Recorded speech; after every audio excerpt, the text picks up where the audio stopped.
Hello and welcome to the Willow Show, your home for a wealth in health and sexual vitality. I'm Willow Brown. I'm your sexpert for the hormonally challenged.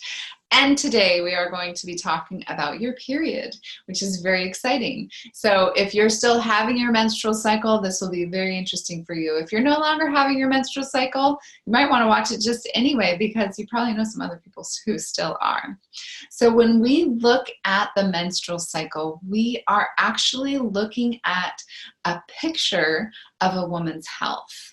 So if there are irregularities, if there is painful cycles, if there is skipped or missed periods, there is something that's out of balance, something that could be addressed from a health perspective, and oftentimes an emotional perspective as well, because the hormones in your body have two sides of the same coin. So they've got this physical side of them, what they do for your body biologically, and then they've also got this emotional side of them, what happens with your emotions as you go through these waves in your hormones.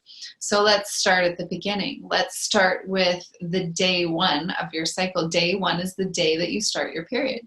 And your period ideally, of course, should be about 28 to 29, 30 days, somewhere in that range. Some people fluctuate, and that's normal for them.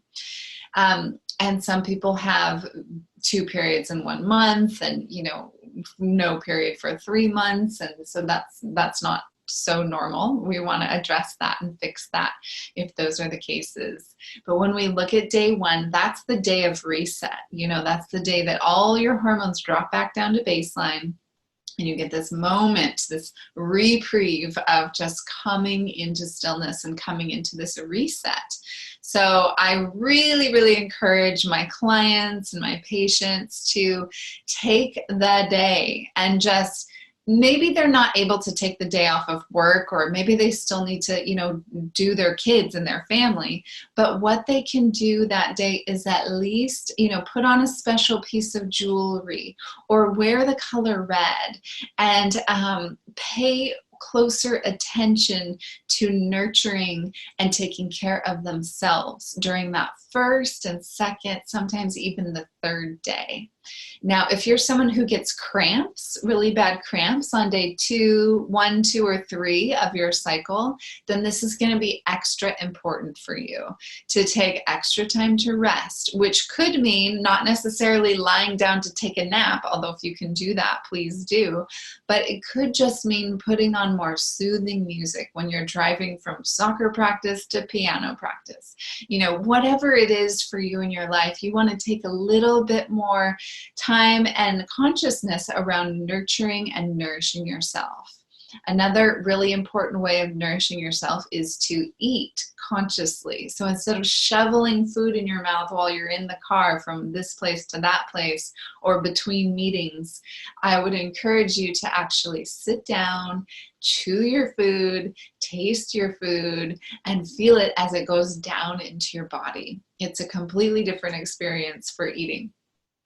So that's, we're moving from day one, and then from there, your estrogen is going to start to rise. It's going to start to climb. Ideally, that's what it should be doing. Starts to climb and rise as you go through that week of your period, and you start to feel better as your days go on. You're on day 4 or 5, your period's coming to an end, and you're like, oh yeah, things are good. I feel like myself again. So then you're getting into that second week of your cycle. These first 2 weeks are known as the follicular phase, and the last 2 weeks are known as the luteal phase. So as you're in your second week of your cycle, that is the time of that's the time when you're going to feel the most normal, like the most like yourself. Your energy is going to be high. You're going to want to be social. You're going to want to be out and about. This is a really good time to get creative projects done. This is a really good time to even start new projects. And then shortly after that, you're right into ovulation. So as you hit that peak of your cycle in ovulation, right before it, you're going to get an estrogen drop, and then it will come up again. So you might get a couple days of the blues or a couple days of just feeling funky right before that ovulation. And sometimes people feel like, Why am I having PMS in the middle of my cycle for like 2 days? And that's what that is. That's that estrogen drop right before it climbs back up again during your ovulatory moment. And so then from that ovulatory phase, what happens then is the estrogen comes down. It's still there. It's still cruising along. So you still got that kind of like, I'm cool, I'm calm, I'm happening. But your progesterone is also going to start to rise in that second phase. So now we're at like week 3. Now we're in luteal phase, week 3 and 4. And in that phase, when your progesterone is starting to rise, things are going to start to feel a little bit different. Not quite as social, not quite as sexual. Your libido is not quite as high. And as progesterone rises and rises throughout that second half of your cycle, your libido might actually go down quite a bit, because progesterone is more responsible for that holding things in place and not so much of that outward expansion and wildness. So it's a more inward time. Then as you get into week 4, progesterone is really high. And then right before you start your next period, all of your hormones are going to start to kind of come down again.